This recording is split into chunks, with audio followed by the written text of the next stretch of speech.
रोहन अभी नया नया पुणे शिफ्ट हुआ था और जो उसने फ्लैट लिया था वो काफ़ी ही सुंदर था और उसको कम बजट में ही यह फ्लैट मिल गया था।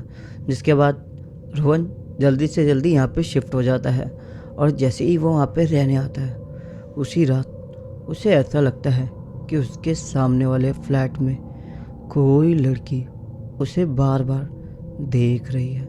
जिसके बाद रोहन जैसे ही विंडो के पास जाता है और जैसे ही विंडो से सामने वाली फ्लैट की तरफ देखता है तो क्या देखता है कि वो लड़की फांसी लगा के अपने आप को मारने जा रही थी।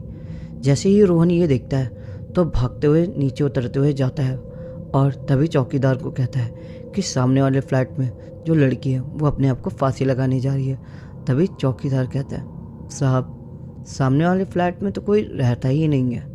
तभी रोहन कहता है, पागल हो गए हो क्या, जल्दी चलो मेरे साथ, वो लड़की अपने आप को फांसी लगाने वाली है, अगर हमें कहीं थोड़ी देर हो गई तो वो मर जाएगी, जल्दी चलो। गार्ड उसे कहता रहा लेकिन रोहन उसकी एक भी बात ना माना। जिसके बाद रोहन जैसे ही ऊपर पहुंचता है तो क्या देखता है, हर तरफ धूल ही धूल जमी हुई है और ऐसा लग रहा था कि मानो कमरे को सालों से कभी खोला ही नहीं गया था। और तभी पीछे से गार्ड आता है और रोहन को कहता है, साहब मैंने कहा था ना आपको कि यहाँ पे कोई नहीं आता है और ये कमरा जो आप देख रहे हैं ये सालों से कभी खुला ही नहीं है और आपने इसके अंदर किसी लड़की को देख लिया, लगता है आपको भ्रम हो गया है। जिसके बाद रोहन शॉक्ड हो जाता है कि आखिर उसने सामने से जो देखा फिर वो क्या था। जिसके बाद रोहन जैसे ही वहाँ से जाता है तभी जैसे ही वो अपना कमरा खोलता है तो क्या देखता है, उसका घर पूरा का पूरा बिखरा हुआ होता है। जिसके बाद जैसे ही रोहन ये सब देखता है तो एकदम से शॉक्ड हो जाता है कि आखिर उसके कमरे में आके ये सब किसने किया। अब रोहन अपने आप को ये सोच रहा था कि वो कुछ ज़्यादा ही थका हुआ है और वो चुपचाप जाके लेट जाता है। और तभी रात के 3 बजे उसे किसी की रोने की आवाज़ आती है और रोहन जैसे ही अपने कमरे से बाहर निकलता है तो क्या देखता है, आवाज़ धीरे ही धीरे तेज़ होती जा रही है। जैसे जैसे रोहन पास जाता जा रहा था और वैसे वैसे वो रोने की आवाज़ बहुत तेज़ होती जा रही थी। जैसे ही रोहन अपने घर के बाहर का गेट खोलता है तो क्या देखता है, बाहर एक लड़की बैठी हुई रो रही है। और जैसे ही रोहन उसके पास गया तभी वो लड़की बोलती है, मुझे आराम से बैठने क्यों नहीं देते हो तुम रोहन। और बस इतना ही कहने की देर थी कि रोहन भागता हुआ अपने कमरे के अंदर गया और गेट बंद कर लिया। इसके बाद रोहन बेहोश हो गया। अगले ही दिन जब सुबह हुई तो क्या देखता है, रोहन अपने बिस्तर में ही था। तो वह सब बुरा सपना समझ के सब कुछ भूल गया। अब इस बात को 1 महीने से भी ज़्यादा हो चुका था। अब रोहन की पत्नी भी रोहन के साथ रहने के लिए आ गई थी। जिसके बाद दोनों खुशी खुशी रह ही रहते। तभी एक दिन रोहन जैसे ही घर आता है तो क्या देखता है, उसकी पत्नी वैसे ही बैठी हुई है जैसे कि उसने उस लड़की को सपने में बैठा हुआ देखा था। तभी रोहन एकदम से अपनी पत्नी को आवाज़ देता है और तभी रोहन की पत्नी इतनी बार आवाज़ देने के बाद भी कोई जवाब नहीं दी थी। जिसके बाद रोहन थोड़ा परेशान सा हो जाता है और ज़ोर से चिल्लाते हुए कहता है, क्या हुआ है तुम्हें, बोलते क्यों नहीं हो तुम। जिसके बाद एकदम से रोहन की पत्नी बोलती है, आप चिल्ला क्यों रहे हैं।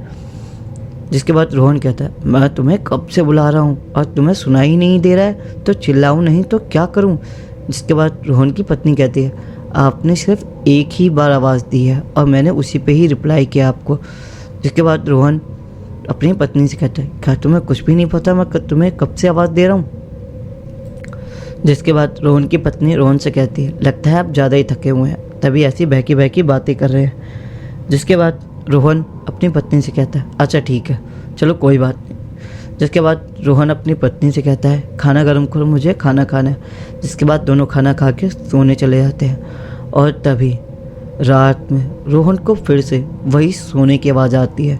इस बार रोहन जैसे ही उठ के बाहर जाता है तो क्या देखता है, उसकी पत्नी बिल्कुल वैसे ही रो रही है जैसे कि उसने सपने में उस लड़की को रोते हुए देखा था। तभी रोहन कहता है, कौन हो तुम? क्या चाहिए तुम्हें मुझसे? आखिर मैंने तुम्हारा क्या बिगाड़ा है? क्यों मुझे तुम दिख रही हो? जिसके बाद रोहन की पत्नी एकदम से कहती है, मैंने तो तुम्हें कुछ नहीं कहा, तो तुम मुझे उठ के देखने क्यों आए हो रोहन? और तुम हर बार मुझे क्यों परेशान करते हो? और आखिर तुम मुझे चैन से बैठने भी नहीं देते हो। जिसके बाद जैसे ही इतना कहा था, रोहन बहुत ज़ोर से चिल्लाता है और उसकी पत्नी कहती है, क्या हुआ और मैं यहाँ कैसे? इसके बाद रोहन बहुत ही ज़्यादा परेशान हो जाता है और अपनी पत्नी से कहता है, तो तुम्हें कुछ भी याद नहीं है कि तुम्हें क्या हुआ था? जिसके बाद रोहन की पत्नी कहती है, नहीं मुझे तो कुछ भी याद नहीं है। जिसके बाद रोहन कहता है, कुछ नहीं, बस ऐसे ही, तुम मेरे साथ चलो। जिसके बाद रोहन अपनी पत्नी को कुछ भी नहीं बताता है और चुपचाप उसे ले जाके सुला देता है। रोहन रात भर यही सोचता रहता है कि उसकी पत्नी के साथ ये सब क्या हो रहा है। जिसके बाद रोहन अगले ही दिन सुबह उठ के जाके मैनेजर से बात करता है जिससे उसने फ्लैट खरीदा था और उससे जाके पूछता है, आखिर तुम मुझे एक बात बताओ, इतने सस्ते पे तुमने मुझे फ्लैट कैसे दिया? इसके पीछे कुछ लोचा तो नहीं है ना? जिसके बाद मैनेजर थोड़ा हड़बड़ाते हुए बोलता है, अरे नहीं सर, ऐसा कुछ भी नहीं है, और आप मुझे शरीफ लगे तो मैंने आपके लिए डिस्काउंट कर दिया था, इसीलिए, बाकी और कुछ भी नहीं है। जिसके बाद वो इतना कह के रोहन के पास से चला गया। रोहन उसको घूरते देखता रहा क्योंकि रोहन को ऐसा लग रहा था कि मानो मैनेजर उससे कुछ छुपा रहा है। जिसके बाद रोहन गार्ड से पूछता है, क्या तुम्हें इस घर के बारे में कुछ पता है? जिसके बाद गार्ड कहता है, अरे नहीं साहब, हम तो कुछ महीने पहले ही यहाँ पे नए लगे हैं। हाँ, अगर आप कुछ पूछना चाहते हैं तो मेरे चाचा जी इससे पहले यहीं पे ही करते थे, आप उनसे जाके पूछ सकते हैं। इसके बाद रोहन उसके चाचा जी का एड्रेस लेता है और उनके पास जाता है। और रोहन जैसे ही उनके पास जाता है और उन्हें बताता है कि वो उस फ्लैट में ठहरा हुआ है। जिसके बाद जैसे ही वो गार्ड सुनता है, एकदम से हैरान हो जाता है और उसकी आंखें एकदम खुली की खुली रह जाती हैं। इसके बाद रोहन उनसे कहता है, चाचा क्या हुआ आपको? आप एकदम से इतने परेशान क्यों हो गए? जिसके बाद जैसे ही वो कहता है, बेटा जितनी जल्दी हो सके तुम वो फ्लैट खाली कर दो। अगर तुमने वो खाली नहीं किया तो वो तुम्हारी पत्नी को और तुम दोनों को नहीं छोड़ेगी। जिसके बाद रोहन कहता है, ऐसा क्या है उस फ्लैट के अंदर? तभी वो एकदम से बोलते हैं कि आज से कुछ साल पहले जैसे ही तुम यहाँ रहने आए हो, ऐसे ही एक लड़का लड़की उसी फ्लैट में जिसमें तुम रह रहे हो, उसमें वो दोनों रहने आए थे और वो घर वालों से भाग के आए थे। और लड़का एक अमीर घर का लड़का था, लड़की एक मिडिल क्लास फैमिली से। लड़की लड़के से बहुत ज़्यादा प्यार करती थी और वो दोनों जल्दी ही शादी करने वाले थे। लेकिन एक दिन जब वो दोनों शादी करने के लिए गए तो लड़का कभी आया ही नहीं। एक दिन जब उसका दोस्त आया तो उसने कहा कि उसने तो शादी कर ली है और तुम भी अब शादी कर लो। जिसके बाद लड़की का दिल बहुत टूट गया और वो भागे भागे सीढ़ी से उतर ही रही थी कि उसका एकदम से पैर फिसल के और सीधा बालकनी से बाहर ही गिर गई।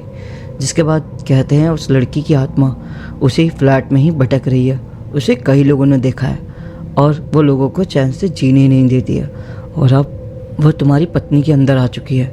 भगवान न करे तुम्हारी पत्नी को कुछ हो गया तो पता नहीं तुम्हारा क्या होगा। इसके बाद रोहन जैसे ही इतना सुनता है और भागते हुए अपने घर जाता है और अपनी पत्नी से कहता है, जितना जल्दी हो सकता है सामान पैक करो, आज ही हम ये घर खाली कर रहे हैं। इसके बाद रोहन की पत्नी जैसे ही ये सुनती है तभी उसके अंदर से एक और आवाज़ आती है, तो इसे छोड़ के कहीं नहीं जाएगा और हाँ, तुम दोनों भी यहाँ से कभी नहीं जाओगे। अगर जाने की कोशिश की तो मैं तुम्हारी पत्नी को भी मार दूंगा। जिसके बाद रोहन गिड़गिड़ाते हुए और उसके पैर पकड़ते हुए बोलता है, हमने तुम्हारा क्या बिगाड़ा है और हमने तो एक दूसरे के साथ कुछ और हमने तो तुम्हें कुछ कहा भी नहीं है। प्लीज़ हमें जाने दो और मेरी पत्नी को भी छोड़ दो। हम बड़ी मुश्किल से एक हुए हैं। अगर जैसे ही तुम्हारा प्यार था वैसा ही हमारा है, लेकिन मैंने अपनी पत्नी का साथ कभी नहीं छोड़ा। अगर वो नहीं रही तो मैं उसके बिना कैसे रहूँगा। इसके बाद वो औरत कुछ नहीं कह पाती है और उससे कहती है, अगर तुमने इसको कभी छोड़ा तो मैं तुम्हारी पत्नी को अपने साथ ले जाऊंगी और साथ ही तुम्हें मरने के लिए छोड़ जाऊंगी। जिसके बाद बस इतना ही कहने की देर थी और रोहन की पत्नी बेहोश हो गई। जिसके बाद रोहन उसे अस्पताल ले जाता है और वहाँ उसे होश आता है। उसकी पत्नी पूछती है कि मुझे क्या हुआ था। इसके बाद रोहन कहता है कि कुछ नहीं, बस तुम बेहोश हो गई थी इसीलिए मैं तुम्हें हॉस्पिटल लिया। जिसके बाद उस दिन के बाद से रोहन की पत्नी को सातमा ने कभी परेशान नहीं किया और रोहन को भी उसने कभी नहीं किया। लेकिन रोहन कभी भूल के भी उस घर के बारे में किसी से बात भी नहीं करता था। तो आई होप गाइज आपको ये कहानी अच्छी लगी हो। अगर कहानी अच्छी लगी हो तो वीडियो को लाइक करो, शेयर करो, कमेंट जरूर करना। नीचे वो आपको सब्सक्राइब वाला बटन दिख रहा होगा तो सब्सक्राइब जरूर करना।